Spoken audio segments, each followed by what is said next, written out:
యేసయ్య నిన్ను వెన్నంటగానే ఆజ్ఞల మార్గము కనిపించెనే.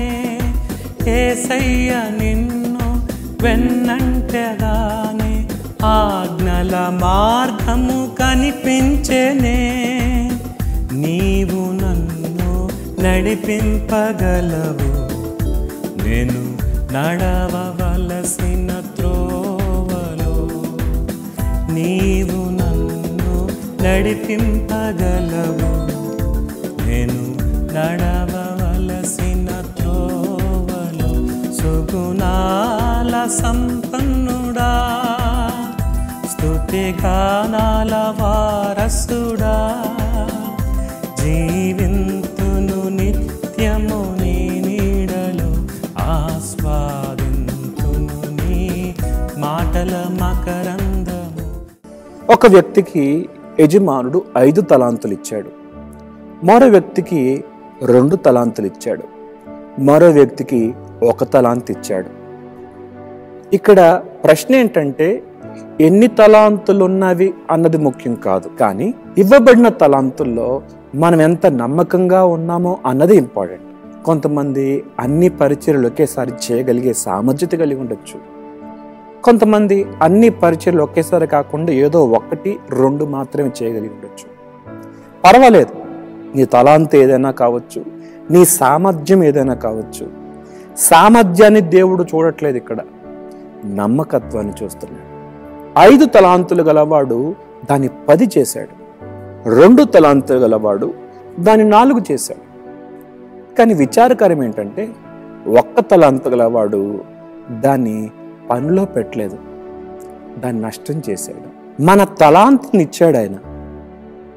ఇవ్వబడిన తలాంతుల్లో మనం ఎంత నమ్మకంగా ఉంటున్నాం అన్నది దేవుడు చూస్తున్నాడు. గమనించండి, 5 తలాంతులు గలవాడు 10 తలాంతులు చేస్తే ఆయనని దేవుడు పిలిచిన పిలుపు ఏంటంటే బల నమ్మకమైన మంచి దాసుడు అన్నాడు. 2 తలాంతులు గలవాడు 4 చేస్తే వారిని కూడా బల నమ్మకమైన మంచి దాసుడు అన్నాడు. మరి 1 తలాంతుని పనిలో పెట్టని వాడు, వాని గురించి ప్రభు చెప్తున్న మాట ఏంటంటే సోమరివైన చెడ్డదాసుడా అన్నాడు. అంటే అతనిలో నమ్మకత్వం లేదు, సోమరుడుగా ఉన్నాడు, ఇవ్వబడినది చేయట్లేదు. కొంతమంది అనుకుంటారు, నాకా అండి ఇంత డబ్బు ఉంటే ఇంకెంత పరిచయం చేస్తానండి అంటారు. నాకు మంచి కెమెరా ఉండాలండి, లేక మంచి కీబోర్డ్ ఉండాలండి, లేక నాకు మంచి బండి ఉండాలండి, లేక మంచి కారు ఉండాలండి, మంచి వ్యాన్ ఉండాలండి, అప్పుడండి ఎంత పరిచయం చేస్తాము మేము అనుకుంటారు. ఏమంటే పరిచయం చేయటానికి మనకు అన్నీ ఉండాల్సిన అవసరం లేదు, ఉన్నదాంతో పరిచయం చేయొచ్చు. నేను ఆఫ్రికా దేశానికి వెళ్ళినప్పుడు ఆఫ్రికా దేశంలో చాలా పేద సంఘ బిడ్డలు ఉన్నారు. వారి కింద ఫ్లోరింగ్ కూడా లేదు, వారి మందిరానికి గోడలు కూడా సరిగ్గా లేవు. కానీ వారు ఆరాధన చేస్తున్నారండి, ఎంత చక్కగా ఆరాధన చేస్తున్నారు. వారికి మంచి కీబోర్డ్ లేదు, మంచి వసతులు సరిగ్గా లేవు, కానీ ఎంత చక్కగా సంతోషంతో ఆరాధన చేస్తుంటే నా హృదయం ఎంత సంతోషించిందో. ఈరోజు దేవుడు మనకి ఎన్నో తలాంతులు, వరములు ఇచ్చాడు, వనరులను కూడా ఇచ్చాడు. వాటిని నమ్మకంగా ప్రభు కొరకు మనం వాడుతున్నామా? ఒకసారి ఆలోచించేద్దాం. ఎపఫ్రా నమ్మకమైన పరిచారకుడు. బైబిల్ గ్రంథం చెప్తుంది, కొంచెములో నమ్మకంగా ఉంటే ఎక్కువ వాటిని దేవుడు అప్పగిస్తాడు. కొంచెములో నమ్మకం లేకపోతే ఎక్కువ వాటిని దేవుడు ఎట్లా ఇస్తాడు? చిన్న దాంట్లో నమ్మకంగా లేకపోతే పెద్దదిలాగా అప్పగిస్తాడు. నీకు ఇవ్వబడింది చిన్నదే కావచ్చు, దాంట్లో నమ్మకంగా ఉండు. మందిరం మూడిచే పరిచర్య దేవుడు నీకు అప్పగించడా, దాంట్లో నమ్మకంగా ఉండు. లేక మందిరాన్ని శుభ్రం చేసే పరిచర్య అదేదైనా కావచ్చు, దాంట్లో నమ్మకంగా ఉండు. దేవుడు నీ నమ్మకత్వాన్ని చూస్తాడు.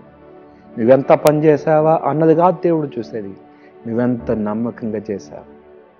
ప్రజలందరూ చూస్తున్నారని చేయటం ఒకటి, దేవుడు చూస్తున్నాడని చేయటం ఒకటి. 1 కొరింథీ పత్రిక 4:2 ఒక మాట చూద్దాం. మరియు గృహ నిర్వాహకులలో ప్రతి వాడును నమ్మకమైన వాడై ఉండుట అవశ్యము. గృహ నిర్వాహకుడైన ప్రతి వాడు నమ్మకమైన వాడిగా ఉండాలి. ఆ తర్వాత మరో వచనాన్ని మీకు చూపిస్తాను. 2 తిమోతిలకు రాసిన పత్రిక 2వ అధ్యాయం 2వ వచనంలో, నీవు అనేక సాక్షులు ఎదుట నా వలన వినిన సంగతులను ఇతరులకు బోధించుటకు సామర్థ్యము గల నమ్మకమైన మనుషులకు అప్పగింపుము.